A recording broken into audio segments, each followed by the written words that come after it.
Alrighty guys, so just a quick update on the gearbox woes with the W124. So pretty much drove it for, as you see, coming on 500 miles since I've done the gearbox. I put that Lucas transmission fluid in, changed out the filter and changed the fluid as well, fresh fluid obviously.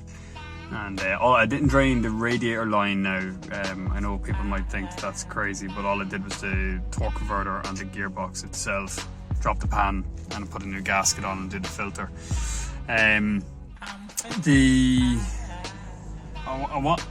had a look at the fluid after the 500 miles just from the dipstick, and it's perfect. It hasn't changed at all, being that it would have been diluted with a little bit of that darker fluid from the transmission coolant part going forward to the radiator. I haven't noticed, there's no noticeable difference in the colour.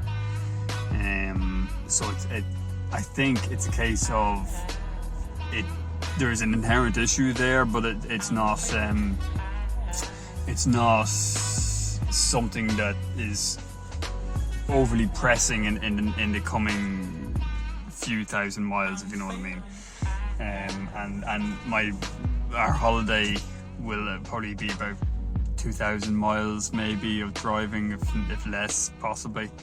So taking that into account, I think we're probably, touch wood, we should be hopefully okay.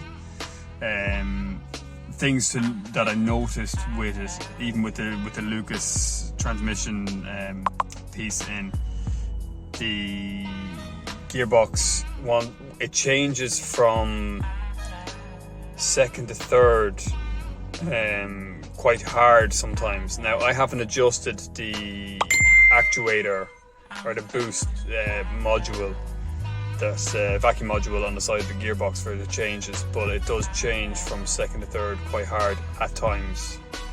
It's almost like it doesn't want to change, and then it suddenly jerks, you know, and changes for it. Apart from that, no real noticeable issue with the gearbox. That's the only thing. Now that mileage there is genuine to the gearbox. I have no reason to believe that the gearbox was ever rebuilt or anything. So coming on 250,000 miles now, not kilometers, that's doing pretty well for that gearbox, I think. And then also the last, this build is probably 12,000 or 11,500 miles at that rate, at that higher torque band and the higher horsepower and everything like that. And I just think it's inevitable that a gearbox that had around 238, I think 237,000 miles on it was going to give issues when you put that power to it. So look, I'm not hating on the gearbox. I'm not going to worry too much about it. Hopefully it'll be okay for this, and then when it comes back, I think we might start a little project where I either find one of these gearboxes for sale second hand and I rebuild it with all new clutch plates and give the valve body a good clean, everything like that. Or if this fails, if I take this car off the road for a little bit, I might do it in this car here, and I might just rebuild this gearbox. But I watched a video by the Australian guy who's into W124s. I just can't think of his name on YouTube, but he took apart one of these gearboxes, and he was going to rebuild it, but he ended up not doing it. But I found it very interesting. Didn't look terribly complicated. It was complicated. There's no two ways about that, but it didn't look like it was really, really bad. So I think I'll give that a go at some point. I would like to know how to rebuild a gearbox. You know, that would be a great achievement for an amateur mechanic like myself.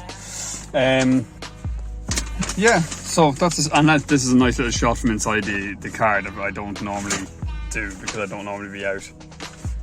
So yeah, the car's a bit dirty. It's a daily driver. The woodwork probably needs a bit of a touch up. It's okay, like a few little cracks in it, but nothing major. Just needs proper polish. And I noticed that some of this here, this has got a good shine to it when I give it a clean, and this one has a kind of a haze off it as well. Like this woodwork here is the same. Anyway guys, I'll leave you with it, and please hope out for me that the gearbox holds up well. Talk to you soon.